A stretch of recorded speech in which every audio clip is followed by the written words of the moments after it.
आप सभी प्रशिक्षणार्थियों का हमारे YouTube चैनल पर स्वागत है। मैं JL मकवाना, प्रशिक्षण अधिकारी वेल्डर, शासकीय औद्योगिक प्रशिक्षण संस्था रामपुरा में सेवारत हूँ और इस YouTube चैनल के माध्यम से आप सभी प्रशिक्षणार्थियों को वेल्डर थ्योरी का निःशुल्क प्रशिक्षण दे रहा हूँ। आप सभी से मैं यही चाहता हूं कि इस चैनल को अधिक से अधिक प्रशिक्षणार्थियों तक पहुंचाएं ताकि ये भी इस निःशुल्क प्रशिक्षण का लाभ ले सकें। धन्यवाद।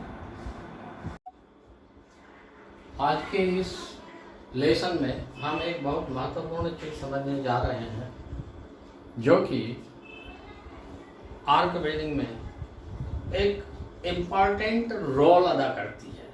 वह है आर्क की लंबाई। आर्क की लंबाई जिस प्रकार वेल्डिंग इलेक्ट्रोड के टिप तथा जाब के सरफेस के बीच की दूरी को आर्क लेंथ या लेंथ ऑफ आर्क या आर्क की लंबाई कहते हैं।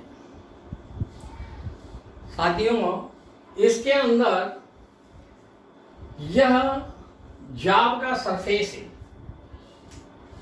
यह वाला जाब का सरफेस कहलाता है और ये वाला हिस्सा इलेक्ट्रोड का टिप कहलाता है। अब यहां से लेकर के यहां तक के बीच की दूरी आर्क लेंथ के नाम से जानी जाती है। यह आर्क लेंथ की लंबाई कहलाती है। मतलब दो, एक ये इलेक्ट्रोड के टिप का तल और दूसरा जाब के सरफेस का तल के बीच की दूरी इलेक्ट्रोड ये आर्क लेंथ के नाम से जानी जाती है। यह आर्क लेंथ यानी कि आर्क की लंबाई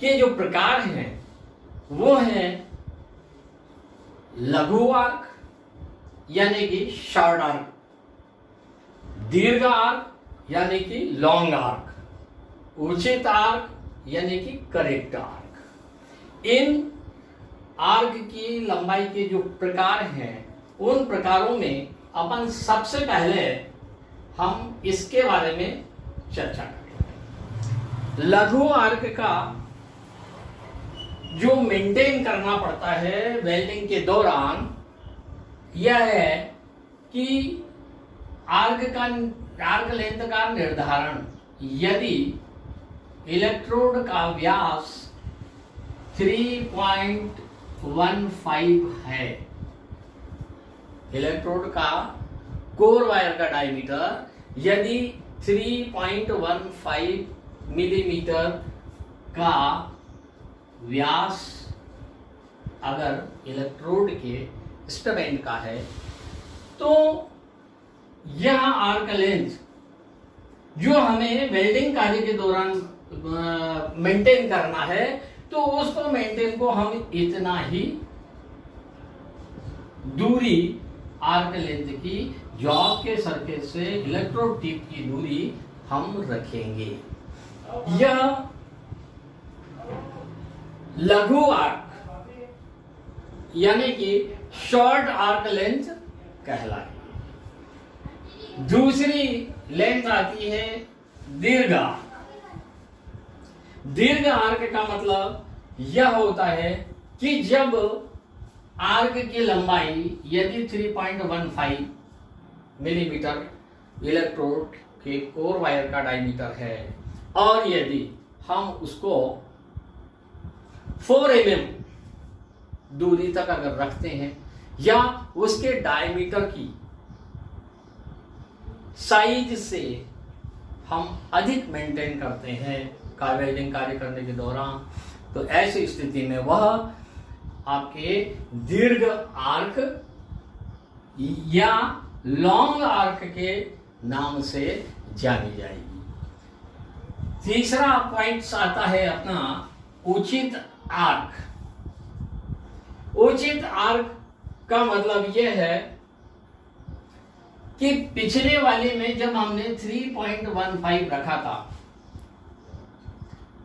और इसको भी यदि अगर हम 3.15 मिलीमीटर की दूरी मेंटेन करते हैं तो यह एक उचित आर्क कहलाएगी। इसमें लघु आर्क में हमने या तो छोटा किया था, मतलब लघु आर्क का मतलब है कि आर्क की लंबाई का कोर वायर यदि अगर या 1.5 मिलीमीटर से अगर कम रखते हैं इलेक्ट्रोड टिप और जाब के सरफेस की दूरी को अगर 1.5 मिलीमीटर की दूरी से अगर कम रखते हैं लेंथ को, आर्क को, तो ऐसी स्थिति में वह लघु आर्क के नाम से जानी जाती है। साधारणतया अब जब हम इसके बारे में यह समझ चुके हैं कि यदि अगर लघु आर्क क्यों उपयोग किया जाए, दीर्घ आर्क क्यों उपयोग किया जाए और उचित आर्क उपयोग क्यों किया जाए, उचित आर्क का आशय बिल्कुल स्पष्ट है कि यदि अगर उचित आर्क है तो वोल्टेज और करंट भी उचित ही रहेगा। और यदि अगर ये चीजें उचित है तो ऐसी स्थिति में जो वेल्ड प्राप्त होगा वह सबसे बढ़िया, साफ सुथरा, कम से कम स्पैटर रहित रहेगा और उसमें डिस्टॉर्शन भी बहुत ही कम आएगा। यदि दीर्घ आर्क का अपन इस्तेमाल करते हैं, दीर्घ आर्क का मतलब यानी कि उसके डायमीटर से अधिक यदि अगर हम इस्तेमाल करते हैं आर्क लेंथ का, तो उसमें ये त्रुटियां जो कि लघु आर्क के अंदर दृष्टिगत नहीं होती है वह इसके अंदर पूर्ण रूप से दृष्टिगत होगी। यानी कि पेनिट्रेशन, दीर्घ आर्क में पेनिट्रेशन कम प्राप्त होगा और इसके साथ में उचित आर्क का यदि अगर हम उपयोग करते हैं तो उचित आर्क में सारी चीजें एकदम उचित रहेगी और साथ में हमें वेल्ड बीट का अपीयरेंस भी अच्छा प्राप्त होगा। उसके साथ में हीट का भी उचित भाग हमें जॉब में दिखाई देता है। साथ में हमें जहां तक हो सके हमें करेक्ट आर्क लेंथ का ही उपयोग करना चाहिए। लघु आर्क में यह जो दर्शाया गया है कि इलेक्ट्रोड का टिप यदि 3 मिलीमीटर या 3.15 मिलीमीटर का डायमीटर का अगर इलेक्ट्रोड का इंस्ट्रूमेंट है तो उससे यदि अगर मान लिया कि आर्क लेंथ अगर हम 1.5 mm डायमीटर की अगर उपयोग करते हैं तो यह शॉर्ट आर्क या लघु आर्क के नाम से जानी जाती है। इसके अंदर हमें केवल आर्क की लंबाई से ही आशय स्पष्ट होना चाहिए कि इलेक्ट्रोड के टिप तथा जाब के सरफेस के बीच की दूरी से ही केवल आर्क लेंथ को नापा जाता है।